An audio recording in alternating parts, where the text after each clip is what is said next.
All right. Well, let's not dilly-dally, even though we don't have a curfew looming over us this week like we did last week. Yeah, right? Not the same sense of urgency, so maybe we can actually enjoy talking about, what is it this week, Picasso Trigger? Yeah, there we go. Picasso Trigger. Yeah, so here we go. The following show will destroy your self-worth with excessive expletives, overtly descriptive sexual deviance, and more desperation for external validation than any so-called entertainment should ever be allowed.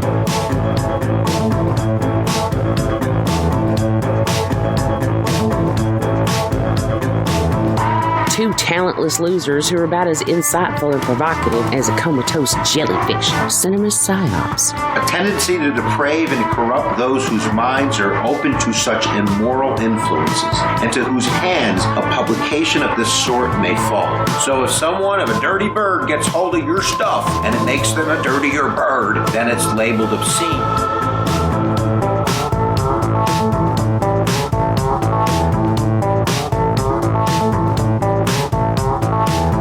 Encouraging the lowest, most base, and animalistic of desires to all who will listen. Because we, as a society, have decided that CinePsyEP252 represents our base and vulgar impulses, and that acknowledging our use of it rattles our collective conscience.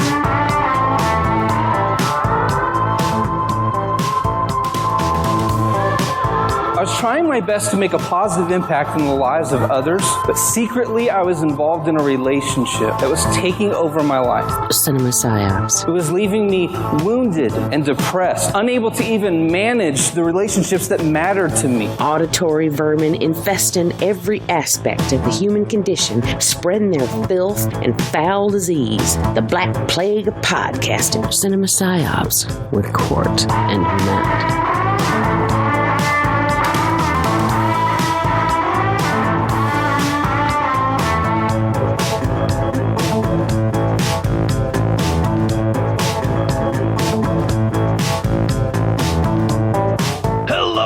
Welcome to the 252nd straight week of CinePsyEP252. I am the one mostly responsible for that. My name is Cort. I also run this shit like it is Barter Town. Sitting all the way across town in his home, trying to be as comfortable as he can in a chair that squeaks every time he breathes in is Matt. I mean, this chair's old as dirt. I need a new chair. I probably also need a lot less fat of a body, but I'm not willing to go through that right now. You think the fat body would muffle the squeakiness of your chair, but it's not doing it. And it's not. For me, working from home since pretty much the second-ish week of March straight has taken its toll on my beloved computer desk chair that has seen many a night of me sitting in it editing this show and doing other things for this show, and also just ripping movies for myself. Not for theft. I already own them. I'm just putting them on my Plex. Yeah, that's the ticket. They bought that, right, Matt? Yeah, they totally think you're only sitting in that chair for movie/show/work purposes. No one thinks you're jacking off constantly. No one. Oddly enough, I've never done that in this chair, and when it was at its most comfortable, it probably would have given me the really great posture that I needed to achieve the ultimate orgasm. So that's a wicked fail on my side. I've never actually pleasured myself in this chair. Have you ever pleasured yourself in that room? I mean, yeah, kind of. Fuck. All right, well, shit. Right on the spot that you normally sit down, too. Oh, man, fuck. I knew I shouldn't have eaten that Cheeto that was on there, but oh well. That wasn't a Cheeto, that was a California potato chip. Oh, I don't even know what that means. It's what's left over on the casting couch in California. When it's all said and done. Oh, that's grody. Why is it orange, dude? What the fuck's wrong with you? I was eating a lot of carrots at the time, like all Karen Carpenter style. Yeah, Jesus Christ, it's what I expect that fucking Trump shit to look like. Maybe not, I don't know. Boy, we went way off the rails and really, really gross. Why not, man? We need to go off the rails. Fuck this place. It's bullshit.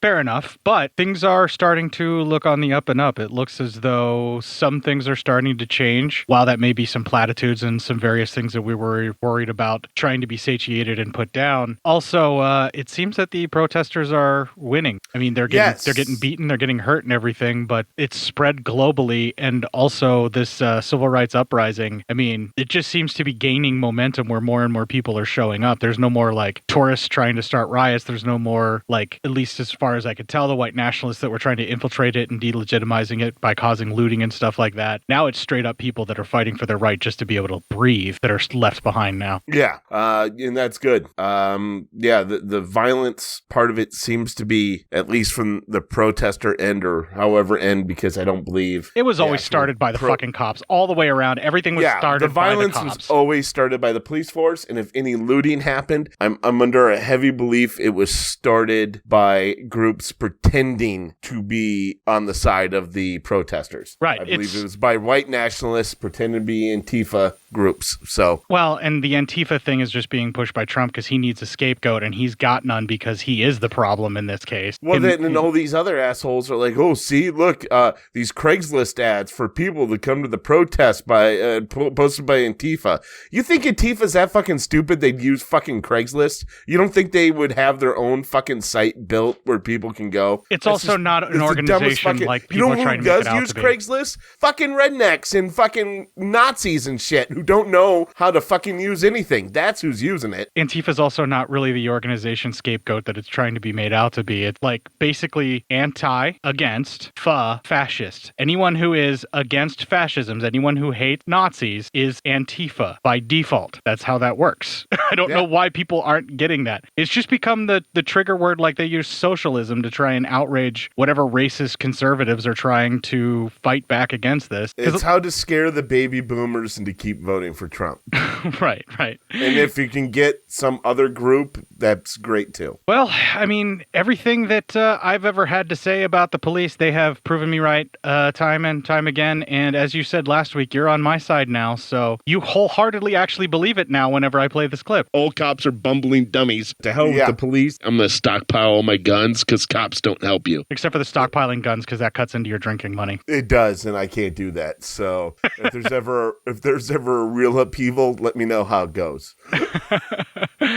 All right, so that's 252 weeks. We are in serious turmoil here in the States, and that's not going to stop us from doing episodes. That's just not going to happen.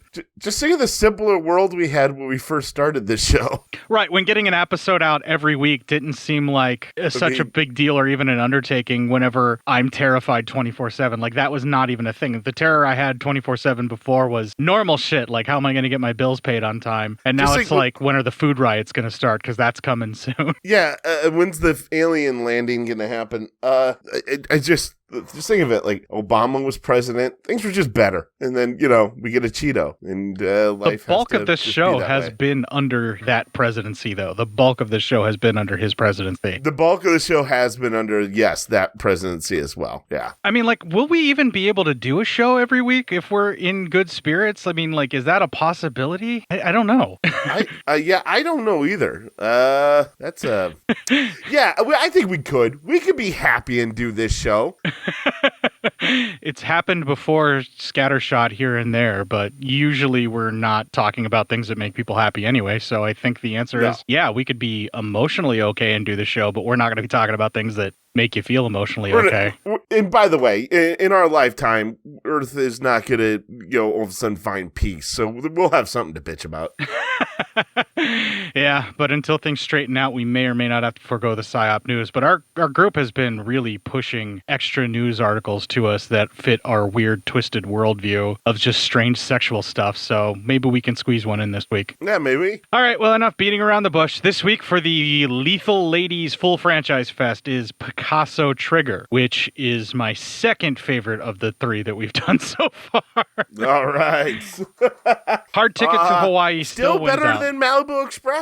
Yeah, well, Malibu Express is going to be in the bottom, I think, for pretty much all of them for me. We'll see. I remember liking Malibu Express the least out of all of them, but I also really remembered liking Hard Ticket to Hawaii, which I still stand by that. I think that's still maybe my favorite, at least so far. We'll see how the rewatches are going to go, but Picasso Trigger definitely was more entertaining and had a lot more going on for it than Malibu Express, definitely. Yeah, I think so. I think Picasso Trigger had a bit more story. It had a bit more dialogue than Hard Ticket to Hawaii. As evidenced by your 72 clips. Yeah, I had 7 clips instead of the 4. I have 8. Or 8 clips instead of the 4. Double the clips, so it must be double the dialogue, right? That's the only excuse. Not that you got lazy this week. That must be something, or at least dialogue that's worth talking about. Not that you got lazy this week in any way, shape, or form. No, not at all. Shut up, dummy. How dare you? You're a dummy head for saying things like that. Wow, just like our president, you resort to childish insults when you have no actual argument. I follow who my leaders are. On that very dark and dour note, we're going to play the Legion GoFundMe promo. We'll have the little bit of music that fits in with Picasso Trigger. When we come back, we will have the trailer. This is Bo from LegionPodcasts.com. Hey, it's been a crazy time, and when the world gets nuts, we're happy to offer some old-fashioned podcast entertainment. But for some folks, getting a laugh out of a show isn't really helping these days. People who depend on tips in their bartending jobs or have been put on furlough with no pay till the worst of this coronavirus threat has passed. That's a tough spot. That's why we set up a GoFundMe for members of our community, a sort of grand scale take a penny, leave a penny. For people like myself, for whom the recent disruptions haven't kicked us out of work, well, we can drop a few of those extra pennies in the GoFundMe jar. For those who are directly affected by recent events and find themselves looking for money to pay the electric bill or keep the water on, well, how about you give me a shout at B-O, at legionpodcasts.com. Let me know the situation and what you need, and we'll do our best to make life a little easier. And you can find links to the GoFundMe on the front page of legionpodcasts.com, on our Facebook group page, or on Twitter at Legion Podcasts, where it's the pinned tweet. For those of you who are able, thanks in advance for chipping in. And members of our community who need a hand, hey, here we are. Remember, stay safe, stay healthy, and we're all going to get through this together. Legion isn't just a name, it's who we are.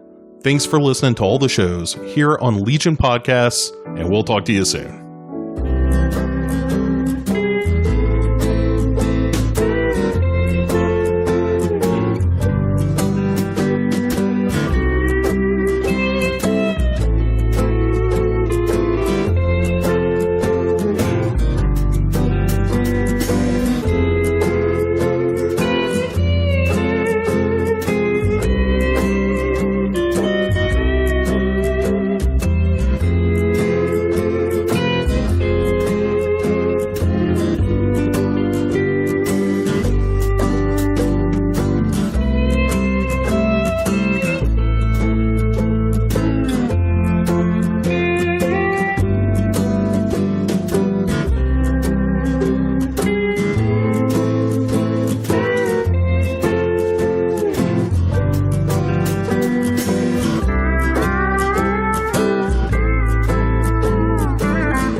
Relaxing Hawaiian music to make you think about the beach bodies and the bikinis just floating around, being taken off so that ladies can shower in bathrooms on boats that are about to explode. Of course, that's the only way to shower. How are you showering, fucking pleb? Alone and sadly, scrubbing myself, screaming about how much I hate this carcass. Oh, okay, so you and I shower exactly the same. That's weird. Sometimes together. Yeah, I mean, sometimes we're just yelling at each other. And it's usually about this trailer. Yeah. Picasso Trigger. Code name for a killer. Steve Bond is Travis Abilene, an undercover agent with the help of an explosive force. An international mystery winds through the casinos and the countryside, the beaches and the bayous. From Paris, France to the Hawaiian Islands, the trail is hot and every body is fatally attractive. Killing is an art form, and Travis Abilene must stop the Picasso Trigger. So I cut out all of the explosions and shots of asses and stuff like that. That was just music and no actual talking dialogue that would make it useful for this radio-style format. And that took it down to 32 seconds. That might be the most perfect trailer that's ever trailered. So far, this series, knock on wood, has been quite good for trailer for what we need for a usable format. It works pretty well. Yeah. All right, well, let's fucking get started with it, huh? Sure, why not? Fucking A. All right, so we start with a rich dude, and he's starting to get ready, like going through the day. You know, he's getting a tux on. Seems really nice. He seems rich because it's a nice place. Then on the TV screen, there's some other guy thanking him for helping him take out the federal agents that looks like that killed his father. Then we see a dude with the Aryan symbol is following him around like a butler, but he's wearing. You notice he's wearing the Aryan symbol. Yeah. I don't get it. I don't know. But I don't know. Okay. Are you talking about he's had like a Maltese cross as well? I think he's supposed to be like a Nazi scientist or something, right? Oh, whatever he is, it seems like he's also a butler now. So I guess good for him. I don't know, but like it's the same guy that was like all over the place, and he was wearing like a Maltese cross and some stuff, and then in some of them he was wearing various other sort of World War II Nazi regalia. I think they were hinting that he was a Nazi scientist. Oh, okay. Well, that's fucking weird. Anyway, so the rich guy, he goes to an art gallery and he announces a painting, and that is our first clip. As painted by world-renowned artist Guillermo Esteban, is a creature conceived in beauty who protects his life with a fierce brutality seldom experienced by most men. My recent brush with death necessitated a long recuperative period where I spent many hours staring at this masterpiece. I came to the conclusion that it represented a philosophy that I wanted to express. Man must learn from God's creatures to protect all that is beautiful. With every force, every resource, every breath that he takes. I therefore donate this painting to the people of Paris and to the world. Last time you created a media event, you were indicted by the grand jury. A multi-million-dollar endowment bridges the gap between outlaw and philanthropist. It's amazing how just a few $1 million allows him to ignore that the Picasso Trigger is actually your code name. Art has many faces. I need this time to fulfill my dreams. With no inhibitions, no obstacles. And I want you to share this freedom I have. You sound like a man who's nearing his end. No.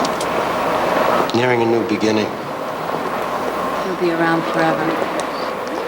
One can only hope. Well then. Yes, and the reason I really took this is because they said the name of the movie, and I like that. Yeah, it's his code name because he loves the Picasso paintings, and I guess Trigger is the type of fish that is the painting that he collects, which he has the real version of, that apparently the stolen version is actually what's in the museum or something like that. I can't remember. Yeah, we have no idea what the fuck's going on around here. I don't even think they know. So honestly, I'm just counting down for when Donna and Taryn pop up on screen again. Yes. So anyway, that dude leaves, and the Nazi butler dude guns him down, and he is dead. So bye. See you later. So long, Picasso Trigger. Code Goodbye, name. title of the movie. We don't need you anymore. Now the title of the movie is Boobs and Butts. I mean, that's all we really want in a Sedaris film anyway. Pretty much. So anyway, we are at yet another yacht club. And some different dudes are talking to one another, and that is our next clip. Yeah, Travis partner. This is Uncle Long Gone calling from Dallas. You still on that beautiful boat? You bet. Living good is the best revenge. Shoot, when I was your age, I'd made $5 million in the oil business. Spent 80% of it on good whiskey, fast cars, and faster women. The other 20% I just pissed away. Is this a social call?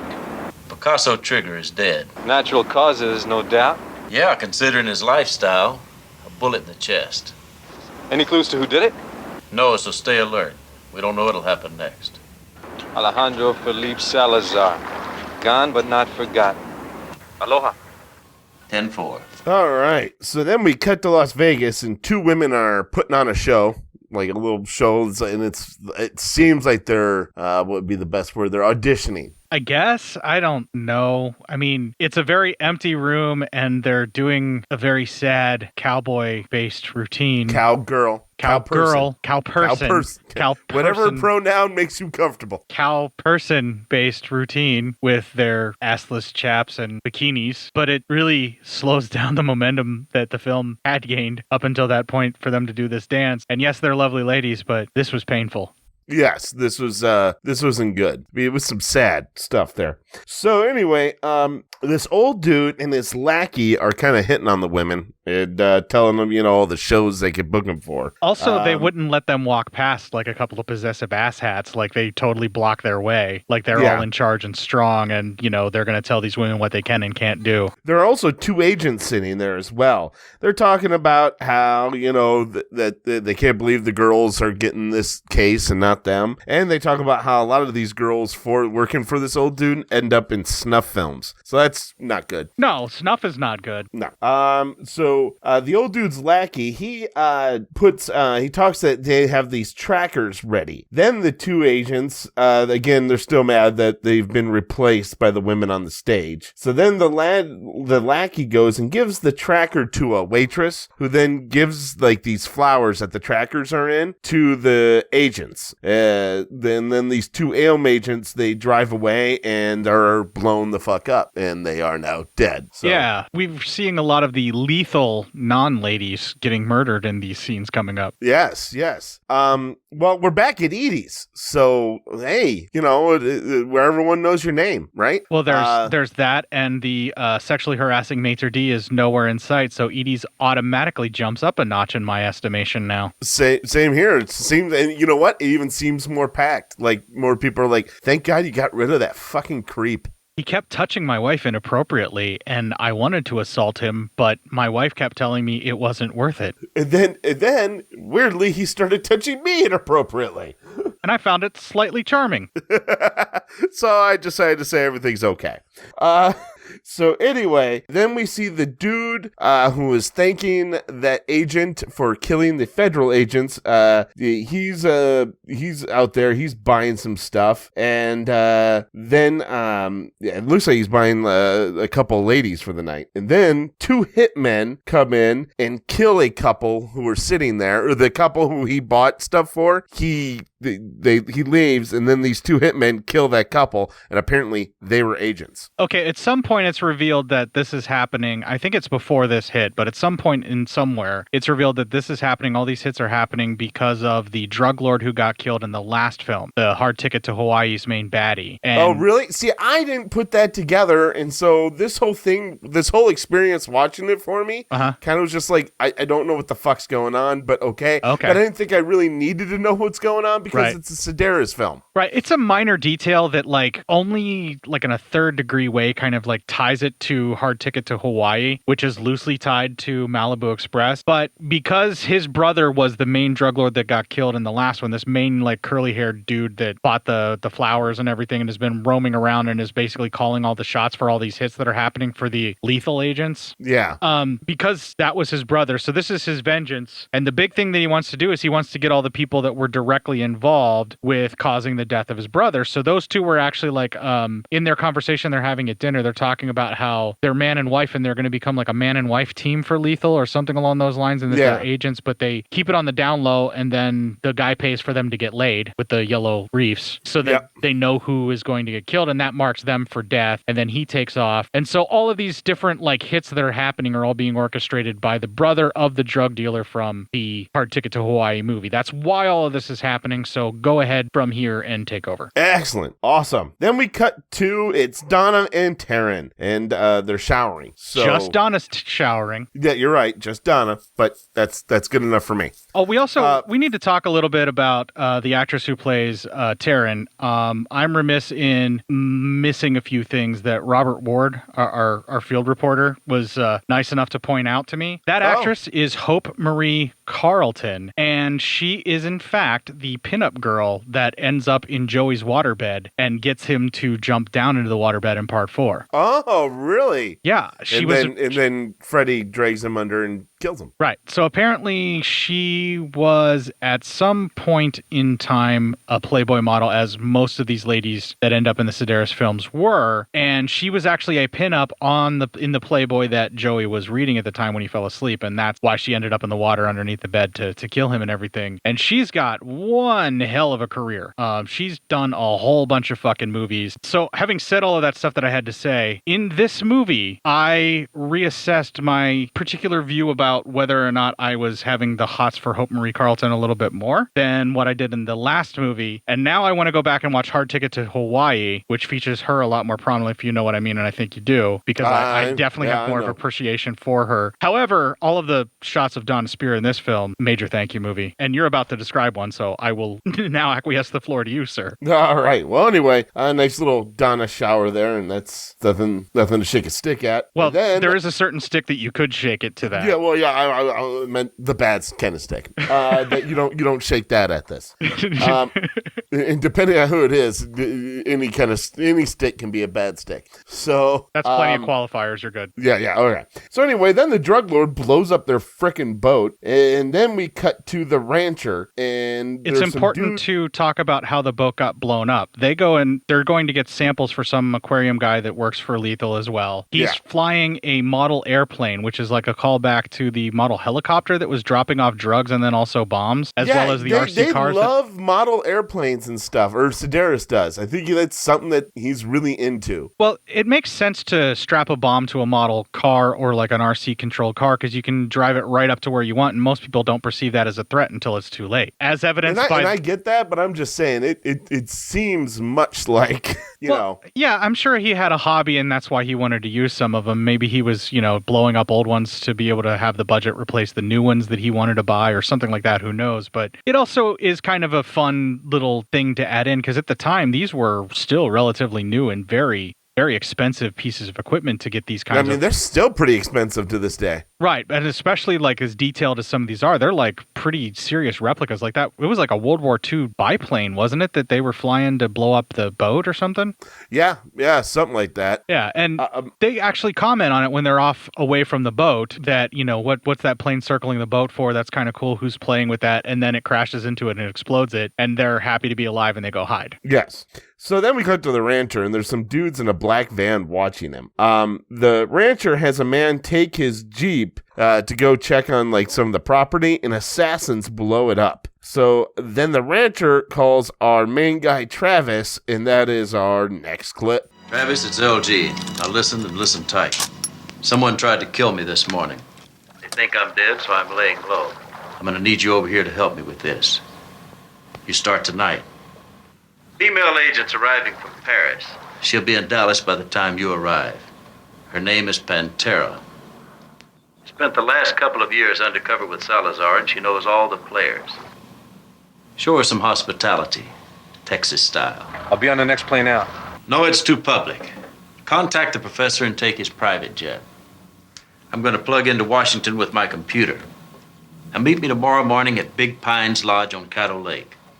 I'll have full dossiers for you by then. All right. So Travis takes off, and Donna and Taryn then get a ride from somebody. And they wonder if Taryn's cover has been blown, and that's why they were attacked. So then we see this dude working at the sea park where they're going to meet. That is the same guy from Hard Ticket to Hawaii, right? That was like Riley or Rowdy or whatever the fuck his name is. Buddy, right? Possibly, yeah. I'm not sure, though. I don't think that guy looks like the same guy. It looked like the same kind of lame-ass ponytail. That's why I was thinking it might have been him. But I mean, a lot of guys had a lame-ass ponytail back then. Especially the bodybuilder, like kung fu types, so. Yeah, exactly. So then the ladies hop on a plane and they take off. And then we cut to Dallas International Airport, and this woman lands, and it's the same woman who the Picasso fucking Trigger, whatever dude, was talking to at the art gallery. And we see that some assassin dudes are watching her. She gets into a car and those dudes follow her. Donna then calls the SeaWorld dude and asks about Travis, but the SeaWorld dude says Travis is gone. Travis meets this agent lady from the airport, and she is in some sort of lingerie. It's a fetching outfit. Okay, we need to kind of talk about this. So yeah, we do. Let's talk about how fetching this out. But first of all, Travis looks like he's about 65. Like his face looks 65. Well, on the body of a 30-year-old. Yeah, the denim outfit he wears later on does not help him at all. No, his face is denim, for fuck's sake. Yeah. All right. So this is Travis Abilene, who is supposed to be one of the Abilene family as well. I don't know if he's a cousin or a brother or what, but he's not Riley and he's not Cody. But basically, he's replacing Riley or Rowdy or whatever the fuck his name is from the last movie. And Donna Spear is into this Abilene like she was into the last Abilene for whatever fucking reason other than they just needed a guy named Abilene and they didn't care what the first name was and they hope you didn't notice. Yeah, I mean, that's pretty much what this was. And he's basically here with this lady who they had some kind of past relationship and now he's all shocked that she's here. They dated in college. Yeah, and he apparently was using her to be just another notch on his belt, but as she says, but then he argues something along the lines of that she was special to him, which sure seems like a line that he's like, I remember liking you, I want another taste, is what he was getting at. Possible, but it seems like he actually does like her. I mean, why wouldn't you in that fetching fucking outfit? I would tell her anything she wanted to hear. That outfit is fetching. So, let's see here. But she wants to give him a second chance because apparently her cat likes him. And if that wasn't a euphemism for something, that's code. I believe it is. Yeah.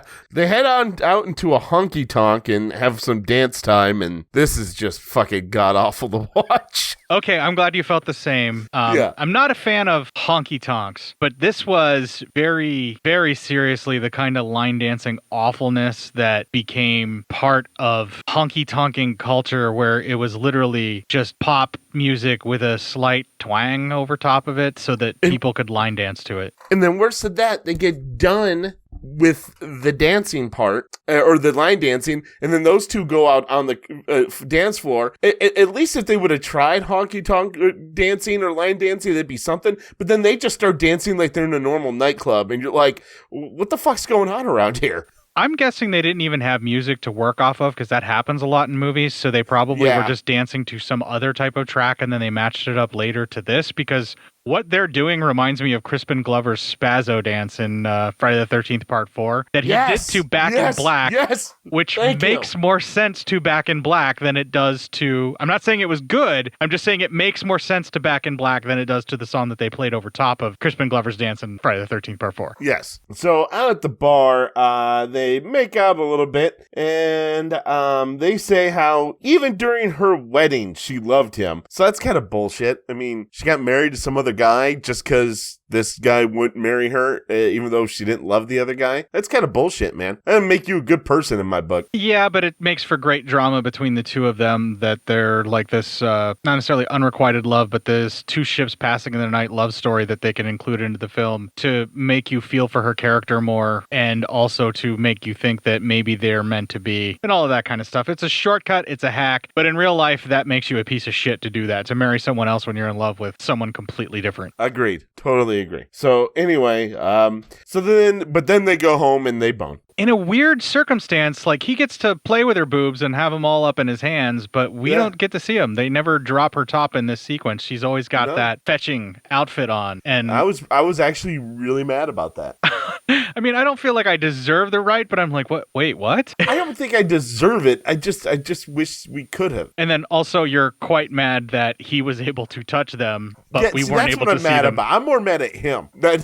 Goddamn Abilene family, they get everything. They really do. Everything's just handed to them. All right, so the next day, they go to see the rancher, and that is our next clip. Take a look. You know, this is only round one. Well, Miguel Ortiz avenged his brother's death. What more could he want? Power. Hitting federal agents was just his way of alerting the pros. It was all Salazar's plan. Now the next step is to kill the civilians involved in his brother's case. So Ortiz ordered the hit on Salazar? I'm sure he did. Salazar was lethal, but he did have a sense of honor. He never would have allowed Ortiz to go this far. What have you got? This is what Washington came up with. It's a real show and tell. You seem to be staring at me. You're the only failure Salazar's ever had. Oh? He prided himself in keeping us cool in the crimes he orchestrated. But he made it a point to get personally involved in your murder. Well, we go back a long way. Yeah. Kill him to find out that he botched it up. Too bad's already dead, huh? I like to think about him spinning in his grave.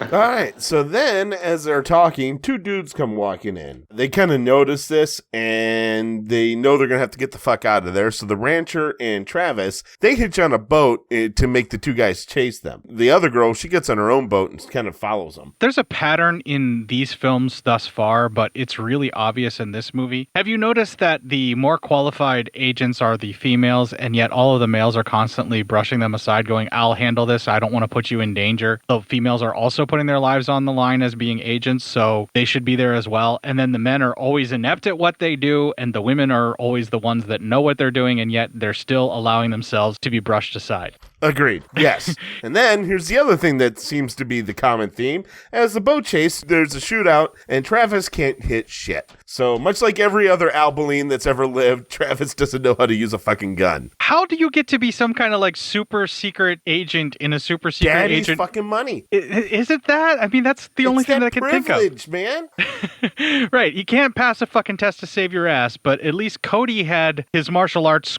skills, which are debatable on how good those were or weren't. But his hands were a lethal weapon. Right. Whatever. But then, the other guy, at least Riley, Rowdy, whatever you want to say, at least he got gadgets where he knew he could fire with a heat-seeking missile and do okay. And then he also would come up with other plans like a razor blade frisbee, which is fucking ridiculous and awesome, But like, it's really kind of frustrating to have this through line thing and to realize that these guys get to be agents when everybody else is literally way more qualified than them. And it all comes back to daddy's money. It has to. It does. Yeah. Probably daddy, I think, started this agency probably. So now all Abilines get just punt right to the, right up front. It's like a fucking fraternity where they got legacy, so they have to get in even though they're inept and useless and get all the other agents killed. Exactly.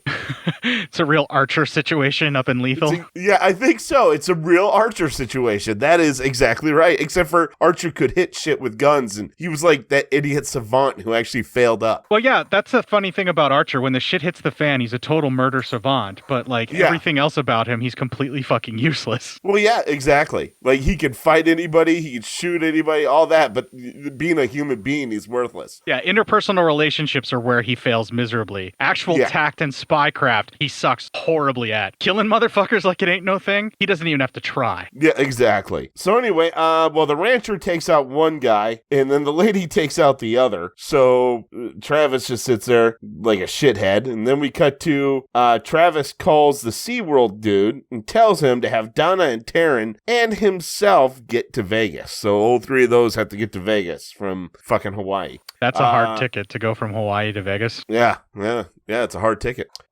We get an agent team meeting, and that is our next clip. Alejandro Felipe Salazar, codename the Picasso Trigger, assassinated on the front steps of a museum in Paris shortly after he donated a $3 million painting. I have reason to believe that Miguel Ortiz double-crossed Salazar in order to gain control of the international crime syndicate Salazar ruled.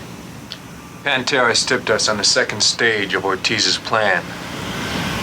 The witnesses against his brother will be assassinated next Monday. Our plan will go into motion exactly at noon, Hawaii time, on Sunday.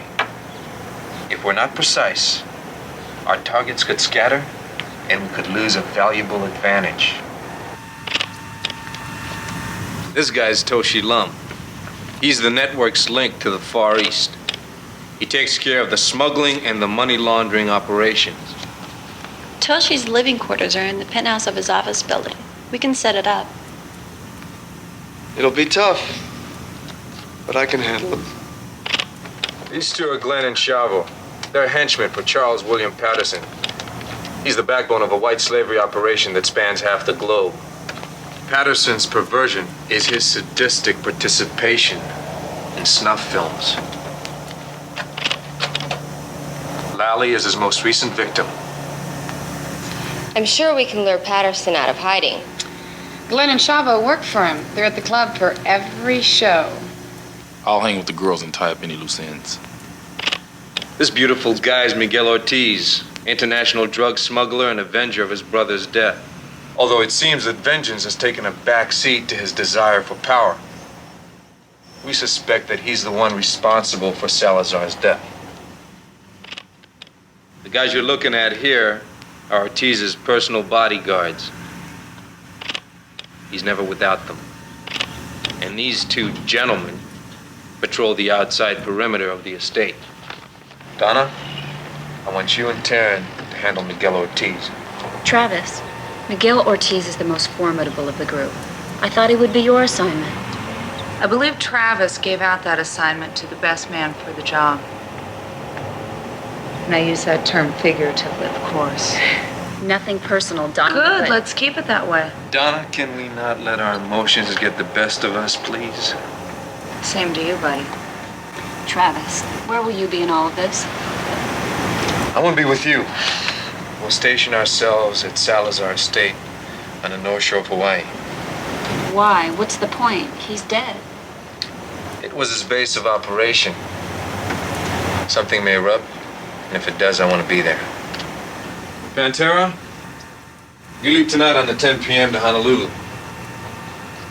You'll also set up the communication network for the rest of us. I'll meet you at Lookout Ridge on Sunday. Now, ladies and gentlemen, it's imperative that we arrest them all at once. Together, we can break them. And one more thing.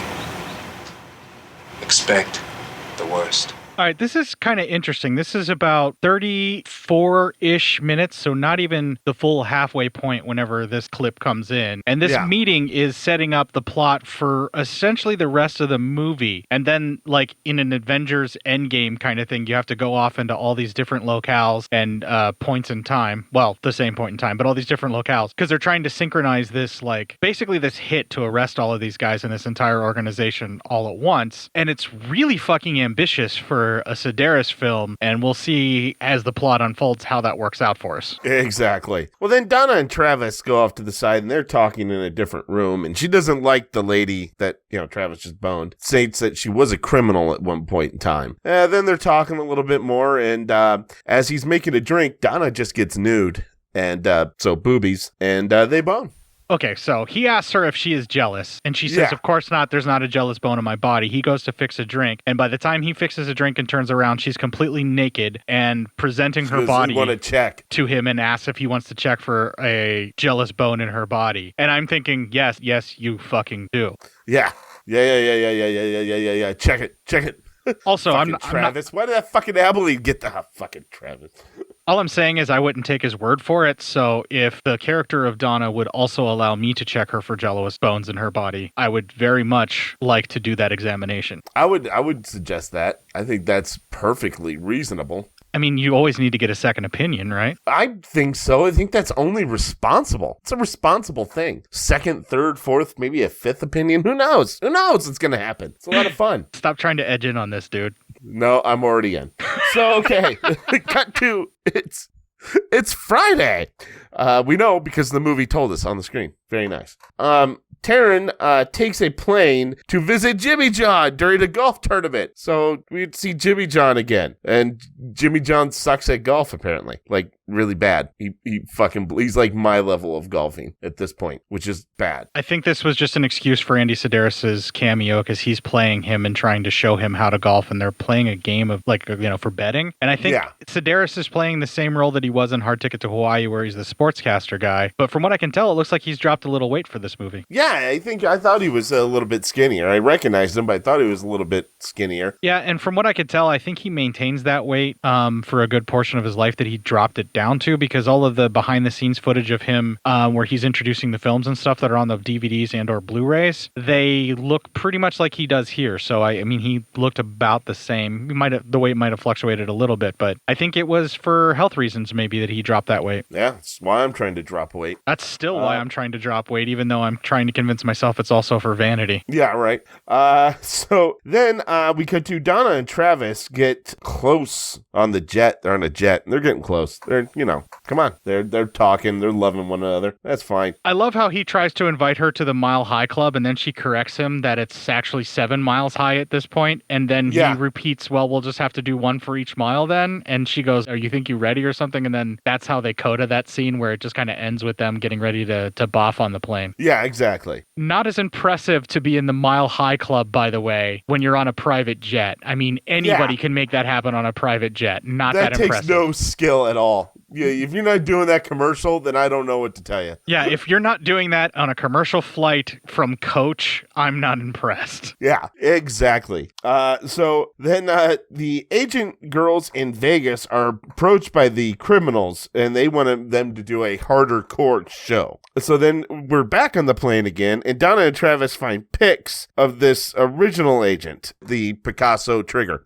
And as they're checking it, they see the watch is on a different wrist than an earlier picture. So now Travis is starting to put two and two together because he's apparently so fucking smart. Well, he's an Abilene, Matt, so automatically he's like Superman. You know, he's Bubba Bond. I fucking hate you. Just stop talking about these fucking Abilenes.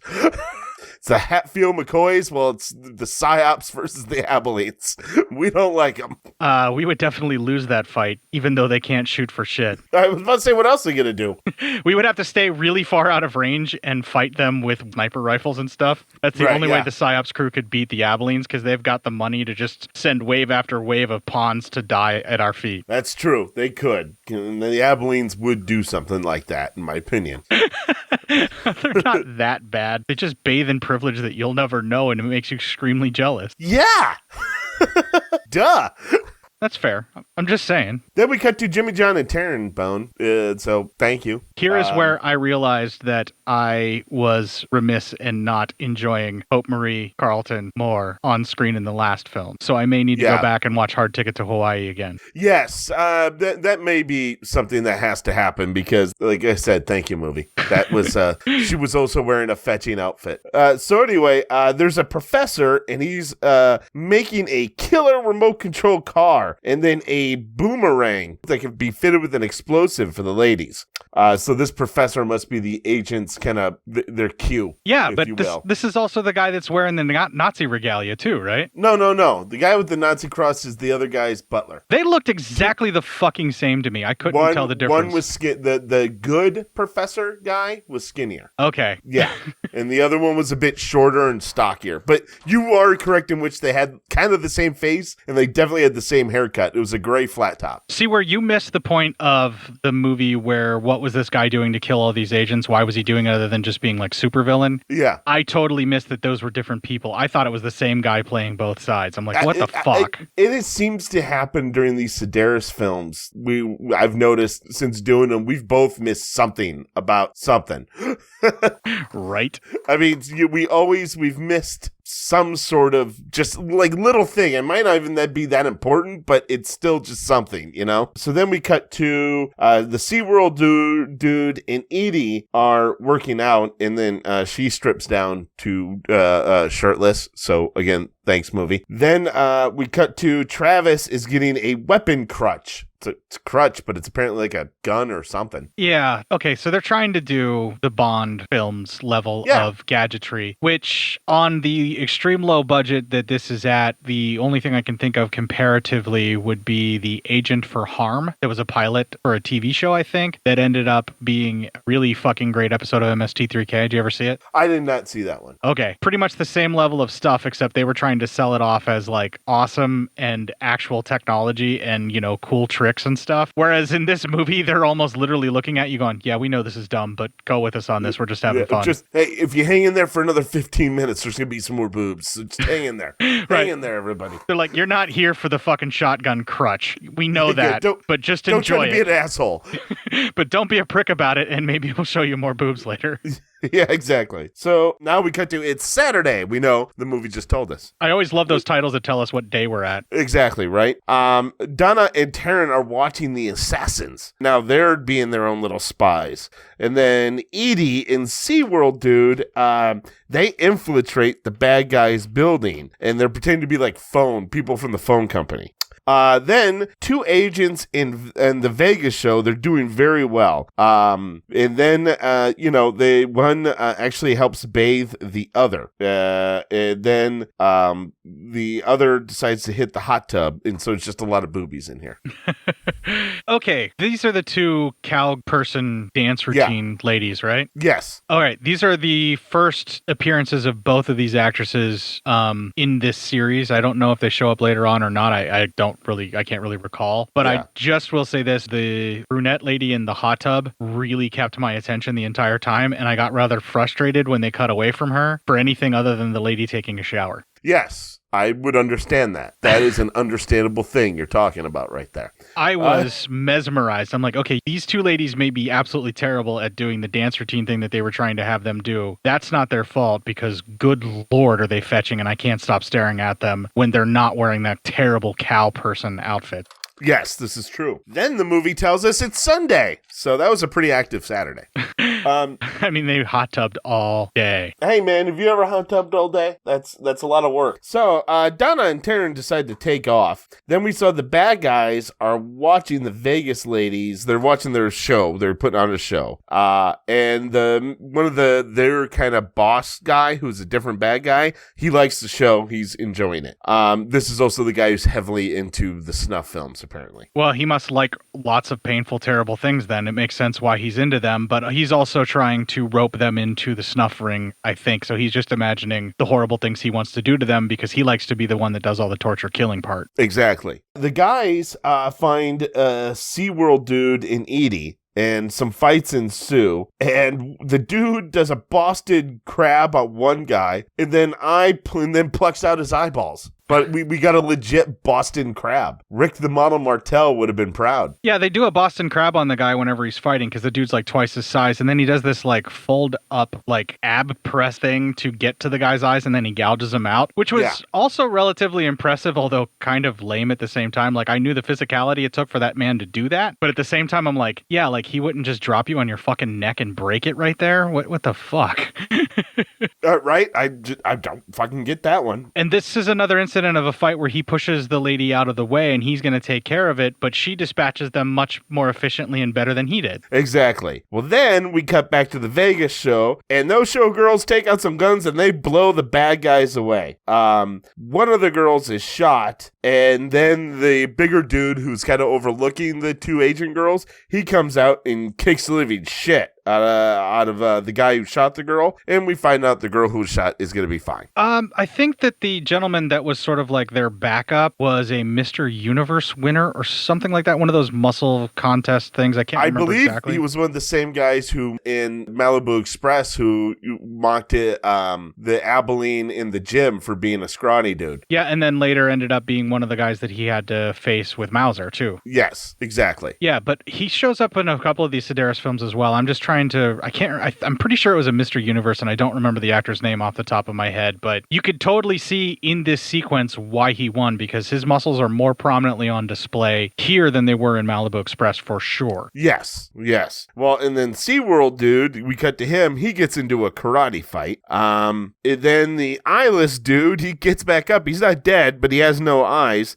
He shoots at him, but then Edie just kills that guy. We cut to the two of the killers who are on the property. They are about to go ahead and abort one of their missions, but then they see Donna and they decide to chase her. The guys give Donna and Taryn a chase, and Donna shoots one. The other tracks them, but they use the boomerang and with the explosive on it and blow them up. Donna then starts preparing a whole shitload of weapons. Miguel, the real main bad guy that we've all been hearing about, he starts hearing about all the takedowns that have been happening to his crew. They then Taryn hits Miguel's place, and they use the remote control car and they blow some shit up with it. Then a dude shoots Taryn, but luckily she's wearing a bulletproof vest, and then she kills him. Did you notice right before she goes off after blowing up the house, she makes sure to zip up the vest she had let hanging loosely around her so that while she's riding the bike, you can see her boobs bouncing around unencumbered by the t-shirt and no bra that she's wearing underneath that vest? Of course, yes. And thank you. Yeah, that sequence where they are riding the motorbikes around is very clearly framed in such a way so that you can watch their boobs bouncing, and that is just genius filmmaking on Sedaris' part. Yes, it is. Congratulations. Everyone's happy. And thank you, movie. Thank you, Sedaris. So, then Donna washes up on shore after she was attacked, and she actually just outright kills Miguel. Yeah, without hesitation. Like, she fucks him up? She shoots him with one of the exploding tipped spear gun things that she has, right? Yes, that's exactly it, with the spear. So the rancher, then he decides he's leaving town, who the original kind of the person that the drug lords were trying to kill. Donna and Taryn, they split up real quick, and Travis, he's acting like his leg is really hurt, so he has to take his special crutch. And the lady who he's with, the other lady agent, she seems like she's starting to act really strange, and when he kind of goes away, she's like videoing him. So Donna calls the rancher, and the rancher confirms to Donna that they weren't trying to kill him. They were actually trying to kill his deckhand, but they wanted to make it seem like they did so that he would call all the agents out. Right. That's where we realized that this was a double cross, and they are actually using lethal to rid of a problem. And yes. Essentially, it's hinting that maybe Salazar has set this whole entire thing up, and that everything that everybody was trying to believe about the Ortega or whatever the fuck the guy's name was, I can't remember right now. Well, and it's really brought out that Picasso Trigger, it was a body double, some actor just getting some money who was killed by it, right, instead of Picasso Trigger. Right. So this whole entire thing has been some giant, over-exaggerated setup to basically have Lethal take out his competition, because he's often a double agent where he's a bad guy, but he works for them whenever they need to, and he keeps his stuff relatively low level, and these other guys were muscling in on his territory, and because they were worse, he thought he could get away with doing all of this. Yes, exactly. So then Travis meets then with the still living Picasso Trigger, and that is our next clip. Nice of you to limp by. You were expecting me. There's an awful lot of radiation in this room. More than from that TV camera. Sorry about LG's death. He was a fine individual. He's alive. And you know it. Yes, I do. You killed the wrong guy when you exploded the Jeep. And you did it on purpose. How to get LG's attention. So he'd gather up his best agents to do your dirty work? Can you think of a better way to get rid of my enemies? I guess I should be flattered. Major corporations. Power struggles are resolved by stock options, bonuses. My world's a little different. My most prized possession, painting of a Picasso triggerfish. A creature that rips out the underbellies of his adversary. I see. A self-portrait. Perhaps. I've seen enough of this painting, and I've seen enough of you, asshole. Picasso triggerfish. All right. Anyway, there's a shootout going on, and Picasso runs. Travis's lady friend, she runs in, and she hugs him, and she gets ready to stab him in the back, but Donna kills her using the fucking harpoon. It's a fish gig. The tip of that is a fish gig, but it's from her harpoon gun. Yeah. So then they chase the Picasso man, and again, Travis can't hit shit with his gun. Yeah, he's even using like this specially targeted laser-guided thing for the crutch. The shotgun blast wasn't necessarily his fault, although he fired too late whenever the bullet shield glass came in to protect Picasso Trigger. But he also does a thing where he scans for radiation and acknowledges that there's way more radiation in the room. And then Picasso Trigger has this like scar down his chest where I guess he had something implanted on his heart. No, it wasn't implanted. He had a pacemaker. He had a heart attack. Okay, there we go. Yep. So he had that. And so then we have more shooting, more boat chases. Donna blows up one of the bad guys. It seems like Donna actually blows up Picasso Trigger. And then they conclude that, of course, the guy shot at the beginning of the movie was an actor. Then the Nazi dude, the butler, he comes, he's packing up the car, and we see Picasso Trigger is once again still alive. He did not die in that explosion. And then he kills the Nazi henchman he had. Travis starts putting together a missile from his crutch. Like, it's a missile launcher from his crutch. The missile is able to track Picasso's pacemaker, and it finally blows it up, finally killing him. The group joins up again on the boat for our last clip. Congratulations, everyone. Washington says, hell of a job. But how did you know the real Picasso Trigger was still alive? Well, you see, I had a hunch. So I set the computer to the coordinates on the pacemaker. The homing device did the rest.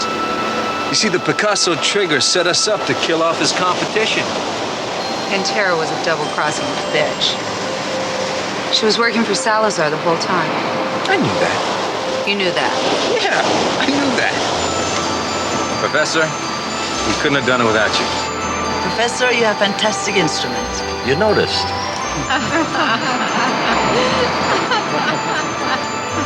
And, what's gonna happen to the painting? Yeah, Taryn, what is gonna happen to the painting? I have it, and I think I'll keep it. After all, the authentic painting is hanging in the New Contemporary Museum of Paris. This one is only a copy, or is it? Cheers, ladies and gentlemen. Job well done. I'm telling you real quick, number one, Taryn's really profiting from being on the witness protection program. She's a war profiteer at this point. This is the second valuable thing she got her fucking hands on that she will now sell and make a grip of money on. And that the was agents, born out of blood. Yeah, and the agents are totally fine with it. Like, what's next? We're gonna watch, like, Hard Hunted, and it turns out that Taryn's fucking profiting from blood diamonds and shit? I got all these blood diamonds, and all it cost was this village full of children. Clip. 55 children died in an explosion. Clip. Yeah. Anyway, they all laugh. They're privileged, safe, and secure. Roll credits. Oh boy. All right. So the movie falls apart a little bit at the end, but they then do kind of wrap it up, and it makes a little bit more sense on a second or third viewing than it does a fourth one. I will give it that. The crutch device thing where it fires all of this stuff was a bit off, and then it had a vector calculator that popped out to make it look like a computer. It was just a straight up fucking accounting calculator. That popped out. And the number that pops up on that is supposed to be the positioning where he was able to basically lock in on this guy's pacemaker somehow or something, and they were supposed to believe that there's a missile that will seek out that specific radiation code for that. Luckily, there's nothing else that emits the same type of radiation or whatever, but there's some other guy with a pacemaker. He just got killed. Right. I mean, there's a lot of stuff that is a little frustrating in this movie, and clearly there's some stuff that you and I both missed. Like, I totally thought that the Nazi butler was the mad scientist, and he was in on it too the whole time. Yeah. You know, because I was like, oh, so he's a Nazi scientist and he's working both sides, but he just happens to be subservient to this Salazar guy or whatever the fuck his name is that they're about to explode. But it didn't turn out that way. So Salazar's a double agent, and his lady friend that was also an ex of this particular Abilene was also a double agent. There's a whole bunch of like double cross and triple cross, and obviously the Abilenes are too smart for everybody and they figure it all out without even being told. But because the audience is dumb, the rancher calls and tells Donna Spear everything so she knows what's going on so she can go save his life at the last possible minute from the fact that he couldn't bring himself to murder the woman that was special to him in that lingerie outfit. Yeah, so, I mean, you know, fuck. Okay, the gunplay in this is obviously the best so far. The little gadgets and using the remote control vehicles to blow shit up, there's way more explosions, so that's way more entertaining. A lot of different nude scenes and a lot of different aspects, and it's a little scattershot on that. They didn't focus in on like your 2 to maybe 3 main hotties for nudity. We got sort of similar to what we had on Malibu Express, where less like, you know, sex scenes and more focusing in on just ladies showering and things like that. So I don't know if that's a downside or a plus side. I guess it depends upon how you prefer to view your nudity in film. Yeah, right. But I think, you know, it's all right. Everything's good. Yeah. I mean, for the most part, the action, the adventure stuff in this was kind of fun. The dirt bike racing across, you know, Malibu-ish or Hawaiian island type terrain where they're chasing each other was very enjoyable for the fact of watching the ladies riding the bike with their boobs bouncing around. Yeah, right. I mean, if that's not the sort of thing that you like to see, you're going to be very bored during that sequence because that definitely kept my attention. If you're not into it, you probably shouldn't be watching this movie. Probably not, no. But I mean, it's not, I still like Hard Ticket to Hawaii more. I think I just really enjoyed the stuff that Taryn and Donna were doing in that film a little bit more. And they felt... Hard Ticket to Hawaii was definitely better than this. Yes. Yeah, they felt too sidelined. And they're, I hate to say it, but of all the actresses, they're the ones that carry a movie the best. And the other ladies that they brought in for this, while absolutely gorgeous, they didn't really carry the movie like Donna or Taryn, the characters, do, you know? That's true. Particularly Donna Spear. Out of everybody that we've seen so far in the Sedaris films, Donna Spear is the best actress, excluding maybe Sybil Danning, but Sybil Danning is a whole other story and a different ballgame altogether, and they're not going to get her back after Malibu Express. No. Yeah, that ain't happening. They blew all the money they had for Sybil Danning on the dresses that they got her to wear, and then that was it. Pretty much, that was it. Like, oh... That's too bad. So yeah, I would put this firmly behind Hard Ticket to Hawaii for enjoyment-wise. Like, this is my second favorite of the three we've done so far, but it's far and above Malibu Express. It's going to be really hard to find one that I dislike more than I disliked Malibu Express this time around. That is crazy, man, how much you, like, really dislike Malibu Express. Well, it's not that I hate it. It's just that there's such a huge jump between Malibu Express and Hard Ticket to Hawaii. In quality, in, like, everything is so much better. And it's just done better. And I think it's the explaining everything through expository dialogue via a monologue over the film that I really despise, and it really bugs me. And the older I get, the more those monologuing over films type things bother me, unless it's like a film noir story and it's like this grizzled guy that doesn't talk otherwise and you can pretend like you're just hearing his innermost thoughts, then it doesn't work. I don't like monologuing. Yeah. I just got this recorder because I want to be a private eye. Right. So, and there was none of that in this film. It moves along at quite a grip. There's a ton of different locales. I would say it's a lot easier to follow once you already kind of know what's going on. The first time around when you're watching this, particularly if you're a full-blooded male that's really into ladies, or even the men, I guess you would get into that as well. But like, you're still busy looking at the bodies if you're a horny toad like us, and you miss a lot of plot lines. And then when you pay attention to it the second or third time that you watch it a little bit more, like I did this time around, then the story makes more sense. It wasn't until this viewing that I even got that was the brother of the guy from the last film, Matt. So don't feel bad about that. All right, good. And I've seen it. This is probably the second or third time that I've watched Picasso Trigger now, and I still, like, until you explained it to me, thought that the scientist and the butler were the same guy. So there you go. Yeah, right. It's tough. Spoiler alert, I don't pay attention to the old wrinkly dudes in the film unless they're Andy Sedaris. I'm sure that makes Andy Sedaris feel good about himself, though. Well, I noticed he lost weight from the last film, so I'm sure. Yeah, right? You're being really nice about this. His character was significantly a better person in this movie than he was in the last one. Yeah, well, yeah, his last movie, he was a rapist. So, yeah, he's definitely a little bit better. I did like him as the RV driver in Malibu Express, though. That was a great cameo. That was hilarious. Oh, yeah, that's true. Yeah. Come on, gotta pull over. He was just being all of us. Yeah, true. All right. Well, I'm done. I've got nothing else to really say about Picasso Trigger. Are you ready to move on, or do you have something else? I'm ready to move on. All right. Yeah, it pretty much speaks for itself and everything that we just described. So there we go. Yes. All right, we're going to play a promo for the Corrupted Youth podcast because it is now getting the biggest push that I can do for a podcast. We will then have some more music that fits in with Picasso Trigger. And when we come back, we're going to do some PsyOp news. Taste colors beyond any known spectrum as phonic euphoria cascades into your consciousness. Observe the laws of physics no longer applying to an existence that confines. Space and time will unravel and reform to a screaming new dawn, bursting with infinite possibility. It's as easy as listening to the Corrupted Youth podcast, where the father-son duo of Dan and Brennan explore the latest blockbusters, classic genre films, and the schlockiest of Golden Age VHS rental store flicks in spoiler-heavy fashion. Corrupted Youth Podcast is available on Podbean, Apple Podcasts, Spotify, Google Play, and more. Take a break from reality, unlock your infinite cosmic potential, and become a dongle.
Also, that music makes me feel like I'm playing the original version of Final Fantasy VII, and I went to the Costa del Sol resort area, and I'm just running around trying to collect stuff to be able to afford a place to stay for the night. Nice.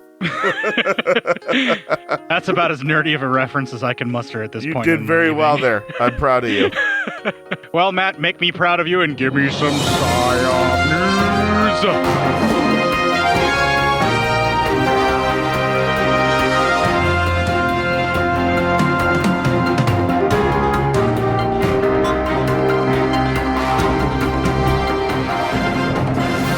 This one comes from the Witch. That's our boy Witch from the newly formed Gangs of Hollywood podcast and the soon-to-be defunct and breaking my heart Witch versus the Doomsday Clock. Oh, no way, really? Yeah, it's decided it's time to close up shop on it, but he's still podcasting. He's just moving things over to a the different Gangs of platform? Hollywood. Yeah, it's just being moved over to that, so. All right. Well, at least he's still doing it, though.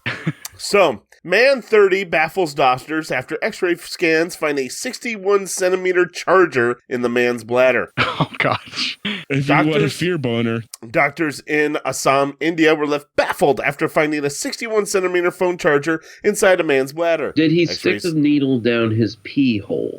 He'd had to do something down his pee hole. Lee, I think that's the only way he could get it there, right? Right, I would think. X-ray scans show the entangled lead inside an unnamed patient's bladder. He must have an incredibly long penis. The 30-year-old, who is said to have had a history of accidental ingestion of headphones, visited doctors after complaining of abdominal pain last week. My gum has a cure for cancer. Okay, if you accidentally are ingesting a charger, there is no way it ends up in your bladder other than the opposite direction of through the pee hole. I don't even know if he ingested the charger. He just has a history of ingesting his headphones. Yeah, by accident, quote unquote. But he has a history of it, which means it happened many times. Yeah, there's no way it's an accident if you are ingesting your headphones several times in a row. There's no slipping on the floor and your AirPods accidentally fly out of your ears and hit your mouth and swallow that many times. It just doesn't happen. Exactly. One of the doctors on his team, consultant surgeon, Dr. Waliul Islam, told the Hindu the man had initially lied and said he had ingested a headphone cord. He was then given a 2-day course of laxatives in a bid to alleviate the stomach pain before doctors performed a small incision into his gastrointestinal tract. However, the surgeons were able to locate the cord. It wasn't until a second x-ray conducted in the operation theater revealed the obstruction was actually a charging cord that had found its way into the man's bladder. I'm already getting arrested. I might as well grab this guy's dick. All right. Dr. Islam said that the patient initially told him the truth. The surgery could have been if the patient had initially told him the truth, the surgery could have been avoided altogether. Are you talking about penises? I am. The cord could have been extricated via the penile urethra through which he had inserted it. He must have an incredibly long penis. Did he stick the needle down his pee hole? Doctors believe it had been inserted for sexual gratification. Oh, fuck. That's basically cock stuffing. Yeah. Oh, the operation took the team of 5 medics 45 minutes to remove the lead, with Dr. Islam admitting he had never seen anything like this in a 25-year career. Some people do things for sexual gratification, but this man took things a little too far, he said. It's a thing. The man spent 3 days recovering in a hospital before he was released to home. Okay. Ow. The number one rule of cock stuffing is don't put it all the way in where you can't take it back out. Oh, God, dude, that hurt. Hurts a little too much, man. Don't tell me about your cock stuffing. I don't even know about it. Well, cock stuffing... It's a thing. For me, personally... Not a thing. Get what I'm saying? Yeah, it shouldn't be a thing. I think about people doing that, and I'm like, okay, well, for you... It's a thing. But for me, I'm like... so not a thing? That I want to try. Yeah. Oh.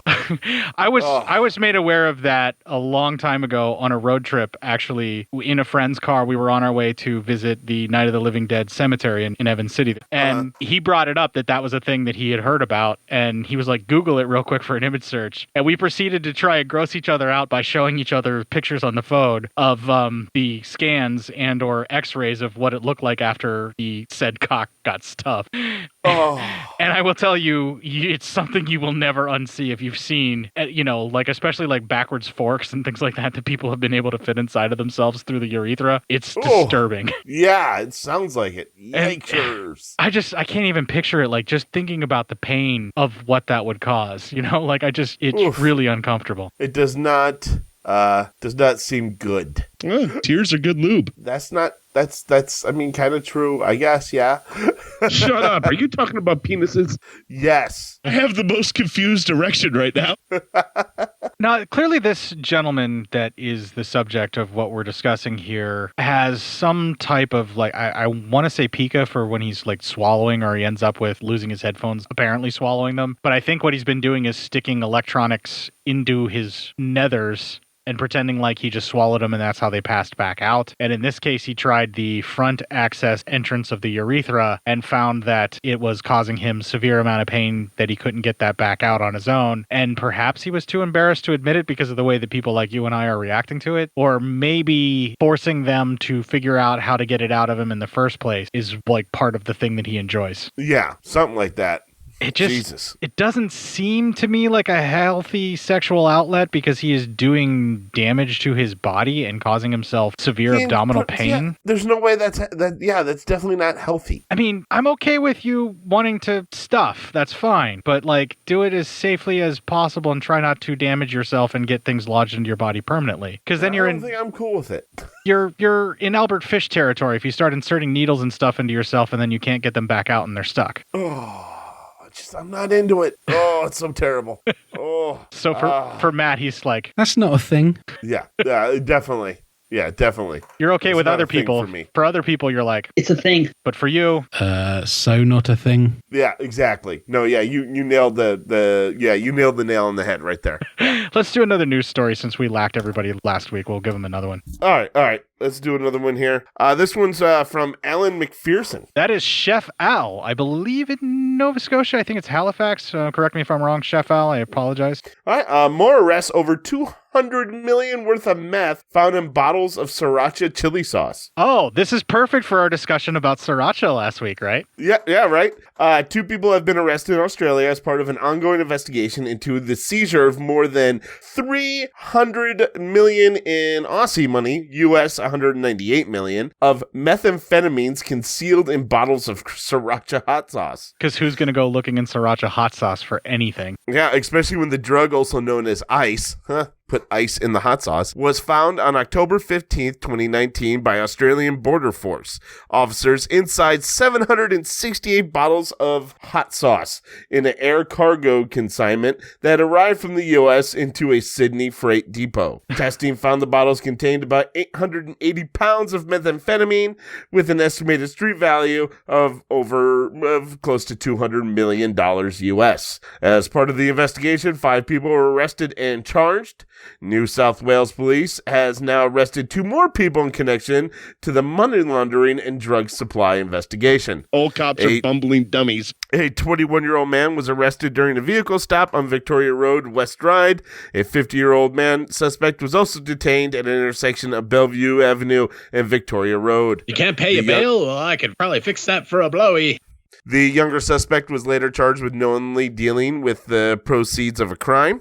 And the elder suspect was charged with 2 counts of the same offense. Police suspect the 50-year-old laundered money for an organized crime syndicate involved in the importation of illicit drugs. All kinds of things you don't want on your dick. Sriracha and meth. Yeah, during a search of the 50-year-old's vehicle, police seized a money counting machine, a cell phone, and cash. A further 500... Oh, what? To hell with the police. A further $500,000 cash was also inside a cooler bag in the trunk of the vehicle. Both men are due to appear in court to face charges, having been refused bail. You can't pay your bail? Well, I could probably fix that for a blowy. The investigation is being conducted by Strikeforce Diffie investigators with assistance from Australian Federal Police and ABF. Methamphetamine or ice has a devastating effect on the community every single day, and ABF will continue working with our domestic law enforcement partners to stop those who try to import this life-destroying drug. Acting ABF Regional Commander for NSW, Matt O'Connor, said in a statement following the seizure of the drug. Why can't they just make their own meth in Australia? They have like so many square miles of completely uninhabited area that no one will ever come to, that all you got to do is truck the shit out and then take the finished product back. Maybe it's because we have a lot better methamphetamines here. Well, or maybe better people who make it. Well, we have Heisenberg, so there you go. That's right. That's right. I don't know. I'm not sure about the quality of. Is it? Would you call it bush meth out there? I don't know. We'll have to ask which. Jesus. Is it bush Out in the meth? bush. Whenever they make it out in the bush out there. Yeah. Where are you getting your meth from? Not that you get meth, but like where would you get it from? Like when I come to visit in Australia, where will I get it from? Is there any ice out in the bush? And do all bushes need to be iced down in the outback? That's the question. Yeah, maybe they do. It's quite hot out there. Well, this just got into a territory that I'm very uncomfortable with how comfortable I am with it. Yeah, right? Jesus.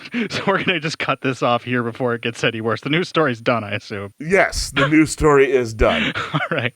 We needed a status update on the ice in the bush, though. That's definitely the thing that we need. We need a status update for the icy bush. While we're waiting on that status update, we're going to play the Ending Legion promo here. We'll have a little bit more music that is befitting of Picasso Trigger. And when we come back, we will close out this fucking show. If you enjoyed this show, then make sure you check out the other great shows on the Legion Podcast Network, like Cinema Psyops, Cinema Beef, Devour the Podcast, Duncan and Bo Come Correct, Exploding Heads Horror Movie Podcast, Friday the 13th, Get Slayed, The Hellming Power Hour, Hello, This is the Doom Show, Hero Hero Go Show, Kill the Cast, Underwater Kaiju from Outer Space, Jerry Hates Action, Legion After Dark, Mental Health, Obsessive Cinema, Discourse, Pick Six Movies, The Podcast by the Cemetery, The Podcast on Haunted Hill, The Psychosemantic Podcast, Rick Radio, House of Wax, Dude Looks Like the 80s, Rabbit and Red Radio, The Shadecast, Short Bus Cinema, Two Drink Minimum Commentaries, The VD Clinic, Who Will Survive Horror Podcast, and Witch vs. the Doomsday Clock. With such a widespread of shows, there is guaranteed to be a niche for you to fall in love with. Horror, politics, movies, books, sex, music, commentaries, health, video games, kaiju, action, news, comedy, and opinions that would most likely get you killed in some parts of the world. We are proud to bring you some of the best podcasting in the world. Check us out at www.legionpodcast.com, iTunes, Spotify, Stitcher, YouTube, and any other dark corner of the internet where podcasts can be found.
Sneaky dubstep in that reggae royalty-free music I grabbed there. Looks like the beat dropped on us, Matt. Yeah, man, I don't even know what's happening anymore. I lost my mind when that beat dropped. Boom, boom, boom, boom, boom. Right in the middle of that saucy reggae beat that we had going on, just the beat drops, and all of a sudden we've got dubstep reggae going on. Right? Well, if you'd like to find out where you can find more dubstep reggae going on in our Legion podcast feed, that's our main landing and launching page, legionpodcast.com/cinema-psyops, although we do not guarantee any dubstep and or dubstep reggae. Yes, no, and dubstep, I don't even think that's a thing anymore. I mean, it kind of is, but not so as anyone would notice anyhow. Yeah.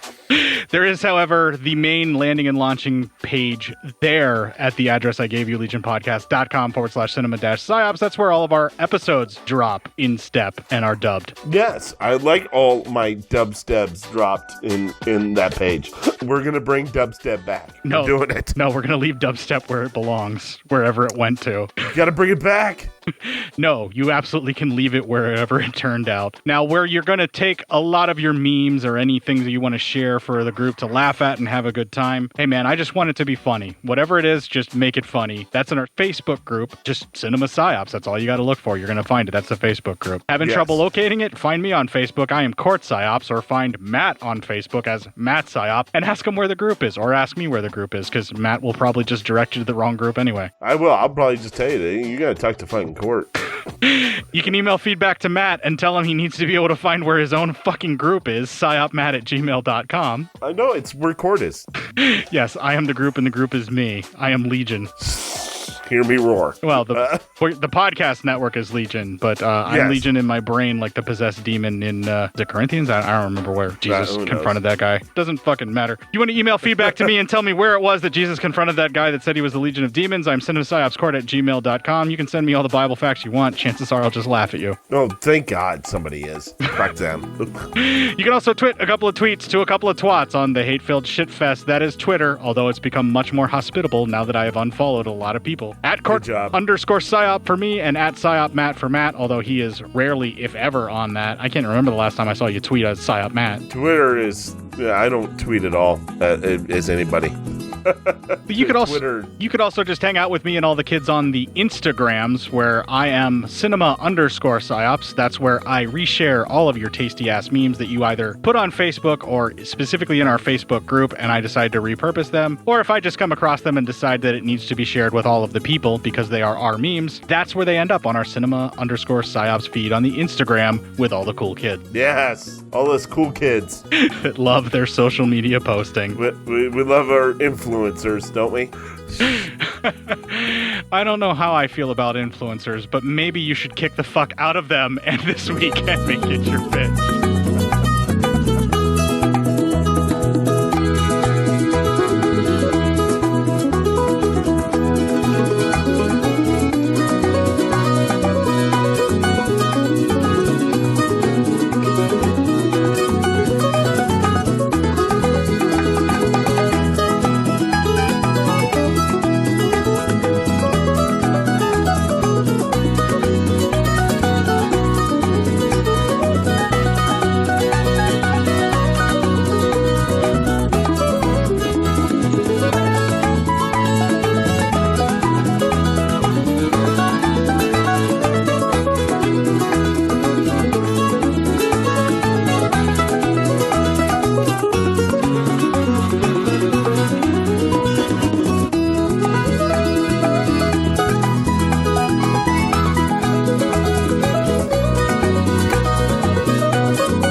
Tracts of land. Well, Donna Spear's tracts of land are much more impressive, but yes, that's true. Yeah. I'm not trying to disparage. I'm not trying to disparage Hope Marie Carlton in any way, shape, or form, and I'm also not trying to build up Donna Spear in any way, shape, or form. And also, it's extremely sexist to boil and distill down a woman's nature to the size of her tracts of land. This is true. Now that we've covered all of our touchy-feely bases... Yes, we're a safe space. Remember that. Right. For morons, I think is how I put it, right? Yeah, we're a safe space. For morons. We're a progressive safe space. For morons. Yes, exactly. That's a... Her cat likes him. Okay. What they're doing reminds me of Crispin Glover's Spazzo dance in Friday the 13th Part 4 that he did to Back in Black. Yes. which makes more sense to Back in Black than it does to... I'm not saying it was good. I'm just saying it makes more sense to Back in Black than it does to the song that they played over top of Crispin Glover's dance in Friday the 13th Part 4. Yes, which is the best Crispin Glover dancing that's ever been. I mean, it's the only one that I can think of off the top of my head other than Back maybe to the Future. Well, I mean... That was slow dancing. Yeah, and I mean, anytime that you're slow dancing with Caroline in the City, you're doing all right. Yeah, life's going good for you. As long as Caroline in the City isn't trying to bone her son. I mean, unless you're her son at that point, and then maybe life is going okay for you. Oh, jeez. Oh, no. Cort, don't bring your incest fetish up here, all right, man? We're trying to have a clean show. So, yeah, like, we're ever gonna do the clean show. We couldn't do a clean show if we fucking tried. And no, we couldn't. And secondly, it's not an incest fetish. It's a fetish for doing the nasty and the pasty. I don't know about you sometimes, man. I'm watching you. Yeah. I'm watching you, bud. Well, aren't you being all authoritarian over my pleasure? That's right. I am going to shame you. That's okay. It's one of my kinks. Shame away. Yeah, that's true. All right, so then the next day they go to the rancher, and that is I can't wait till we can I just real quick, and then I'm going to redo this. I can't wait till we do the show again in person, because fucking these silences, because I don't know if you're done or not. I'm purposely pausing longer to let you know that I'm done, so. Okay, I gotcha. They're not that bad. They just bathe in privilege that you'll never know, and it makes you extremely jealous. Yeah! Duh! That's fair. I'm just saying. But thanks, Dr. Phil. Why don't we go do something else later? You need to change your attitudes with my platitudes. Holy shit, man. You do a pretty good Dr. Phil. That's because I hate him more than anything else. I hate him more than every single Abilene times 10 in your brain. Jeez, goddamn, you hate Dr. Phil a lot. Like I said, thank you, movie. That was, she was also wearing a fetching outfit. You're keeping all these copies I gave you for review, aren't you? No, but you can't have the thumb drive back, and you can't ask why you can't have it back. I just want it back empty. That's fine. No, you can't have it. It's mine. Shut up. Get your own porn thumb drive, damn it. Oh, man. So anyway, we need this thumb drive, when we all have internet. But whatever, okay. Hey, man, have you ever hot tubbed all day? That's a lot of work. Yeah, just sitting there, letting the water slowly cook you like a boiling bag, sure. Mm-hmm. And then, boobs are floating around in there. There's something happening. I mean, if there's fun. If there's good times. If there's boobs floating around in the hot tub with me, especially if they're attached to a living person, that's quite enjoyable. Why would they be attached to a living person? Don't shame me about what I want to do in my hot tub. You're right. I'm sorry. Sick fuck. Hold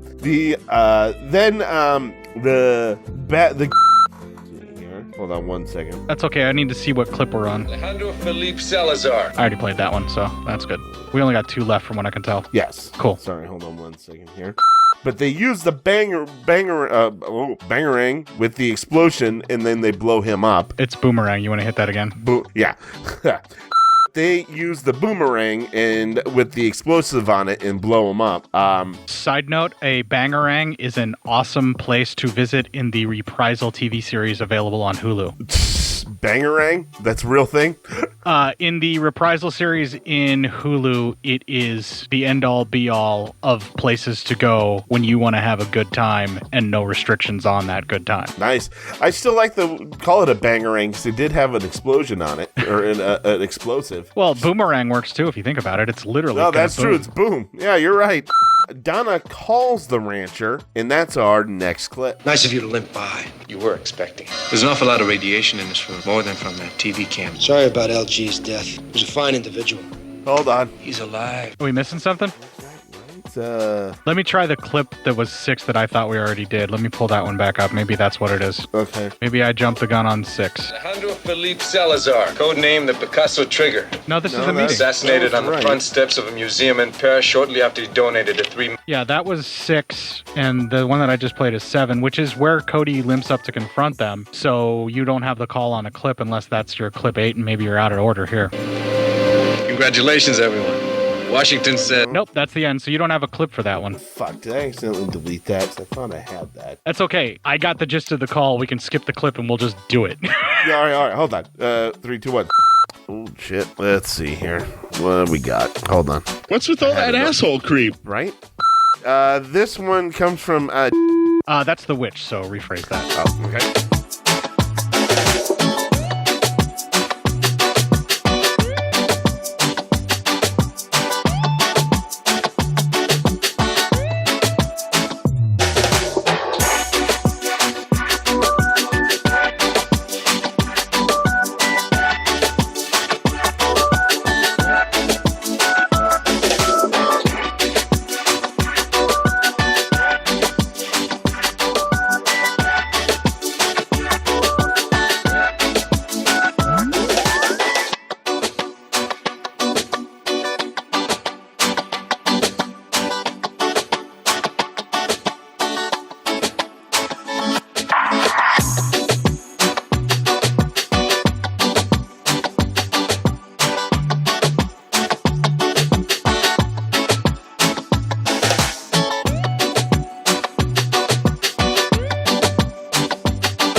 I don't know how I feel about influencers, but maybe you should kick the fuck out of them and this weekend make it your bitch.